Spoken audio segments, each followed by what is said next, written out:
Happy Christmas, friends! Please like, share, subscribe and click the bell icon.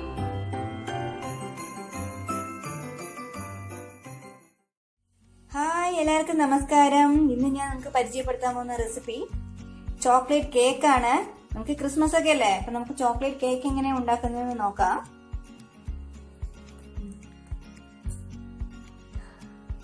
ഇതിന് നമുക്ക് കേക്കിന് ആവശ്യമുള്ള ഇൻഗ്രീഡിയൻസ് എന്തൊക്കെയാണെന്ന് നോക്കാം. ഞാനിവിടെ ഗോതമ്പ് പൊടിയാണ് എടുത്തിരിക്കുന്നത് കേക്ക് ഉണ്ടാക്കാനായിട്ട്. അപ്പം ഈ ഗ്ലാസ്സിൽ 3/4 ഗ്ലാസ് ഗോതമ്പ് പൊടിയാണ് എടുത്തിരിക്കുന്നത്. പിന്നെ നമുക്ക് വേണ്ടത് ഓയിലാണ്. 4 ടേബിൾ സ്പൂൺ ഓയിൽ എടുത്തിട്ടുണ്ട്. 4 ടേബിൾ സ്പൂൺ പാൽ എടുത്തിട്ടുണ്ട്. തിളപ്പിച്ച പാലാണ്, ആറിയതാണ്.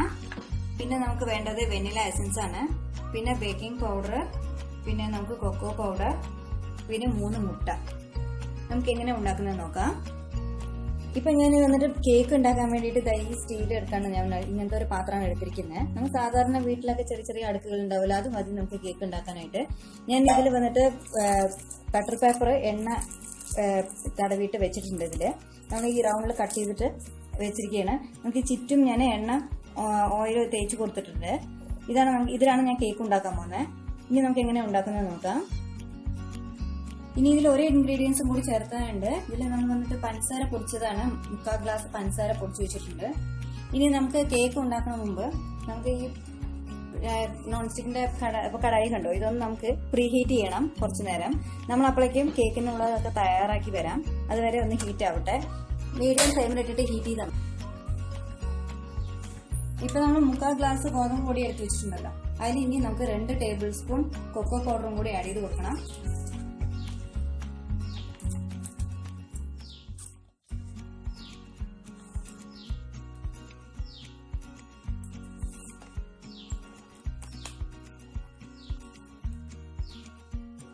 രണ്ട് ടേബിൾ സ്പൂൺ കൊക്കോ പൗഡറും കൂടി ആഡ് ചെയ്ത് കൊടുത്തിട്ടുണ്ട്. ഇപ്പൊ നമ്മുടെ ഗ്ലാസ് ഫുൾ ആയിരിക്കണം. പറഞ്ഞു കഴിഞ്ഞാൽ നമുക്ക് കൊക്കോ പൗഡർ വേണമെങ്കിൽ കൂടുതൽ വേണമെങ്കിൽ ചേർത്ത് കൊടുക്കാം. ഞാൻ 2 ടീസ്പൂണേ ചേർത്ത് കൊടുക്കുന്നുള്ളൂ. ആവശ്യമുള്ളവർക്ക് അതിനനുസരിച്ച് ചേർത്ത് കൊടുക്കാം. ഇനി നമുക്ക് ഇതിൽ ബേക്കിംഗ് പൗഡർ 1/2 ടീസ്പൂൺ ബേക്കിംഗ് പൗഡറും കൂടി ചേർത്ത് കൊടുക്കാം. അതിനുശേഷം നമുക്ക് ഇത് 3 ഗോതമ്പ് മാവും കൊക്കോ പൗഡറും ബേക്കിംഗ് പൗഡറും കൂടിയിട്ട് നമുക്ക് നന്നായിട്ടൊന്ന് ചലിച്ചെടുക്കണം. പറഞ്ഞു കഴിഞ്ഞാൽ നമ്മള് ഗോതമ്പ് മാവില് തരിതരിപ്പ് ഉണ്ടാവും. അപ്പൊ 2 പ്രാവശ്യം നന്നായിട്ടൊന്ന് ചലിച്ചെടുത്തിട്ട് വരാം. ഇപ്പൊ നമ്മുടെ ആ മാവ് നമുക്ക് നന്നായിട്ടൊന്ന് ചലിച്ചിട്ട് വന്നിട്ടുണ്ട്. ഇനി നമുക്ക് മുട്ട ഒന്ന് നന്നായിട്ട് ബീറ്റ് ചെയ്തെടുക്കണം. ഇപ്പൊ 3 മുട്ട അതിൽ പൊടിച്ചു വെച്ചിട്ടുണ്ട്. ഇനി നന്നായിട്ട് നമുക്കതൊന്ന് ബീറ്റ് ചെയ്തെടുക്കണം. ഈ മഞ്ഞ നിറം പോയിട്ട് വെള്ള നിറമാവണം, അതുവരെ നമുക്ക് നന്നായിട്ടൊന്ന് ബീറ്റ് ചെയ്യണം. നമുക്ക് ഇതിൽ 1 നുള്ളി ഉപ്പ് ഇട്ട് കൊടുക്കണം. നന്നായിട്ട് ഒന്ന് ബീറ്റ് ചെയ്യാം. ഒരേ ഡയറക്ഷനിൽ നമുക്ക് ബീറ്റ് ചെയ്ത് കൊടുക്കണം.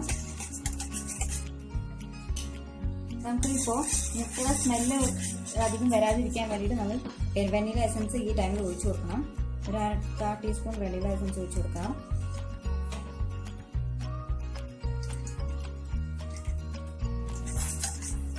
നമുക്ക് ഇതിലേക്ക് കുറേശ്ശായിട്ട് നമ്മൾ പഞ്ചസാര പൊടിച്ചു വെച്ചത് 3/4 ഗ്ലാസ് പഞ്ചസാര നമ്മൾ കുറേശ്ശായിട്ട് ഇട്ടിട്ട് നമുക്ക് മിക്സ് ചെയ്ത് കൊടുക്കാം.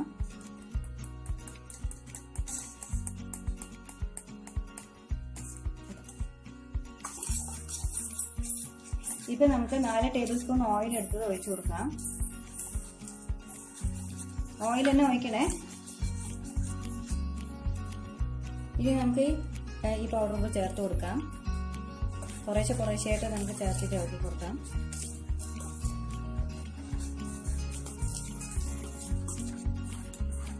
ഞാൻ ഇതിൽ 4 ടേബിൾ സ്പൂൺ പാൽ ഇതിൽ ആഡ് ചെയ്തിട്ടുണ്ട്. ഇനി നമുക്ക് 1 ടേബിൾ സ്പൂൺ പാലും കൂടി ആഡ് ചെയ്ത് കൊടുക്കാം. ഇത്തിരി കട്ടി ഉണ്ടെങ്കിൽ നമുക്കൊന്ന് ലൂസാക്കി എടുക്കാം. നമുക്ക് ഇതിൽ 1/4 ടീസ്പൂൺ ബേക്കിംഗ് സോഡ എടുത്തിട്ടുണ്ട്. നമുക്ക് ഇതിൽ 1/2 ടീസ്പൂൺ വിനീഗറും കൂടി ആഡ് ചെയ്ത് കൊടുക്കാം. ഒന്ന് ഇളക്കിയാൽ മതി. ഇനി നമുക്ക് ഇതിൽ ആഡ് ചെയ്ത് കൊടുക്കാം. ഇപ്പൊ നമ്മുടെ ബാറ്റർ റെഡി ആയിട്ടുണ്ട്. നമുക്കിതിനെ പാത്രത്തിലേക്ക് മാറ്റാം.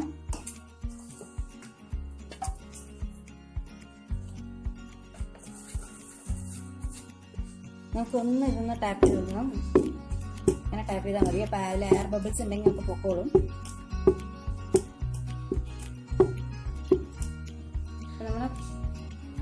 ഫ്ലെയിമിൽ വെച്ച് നന്നായിട്ട് ചൂടായിട്ടുണ്ട്.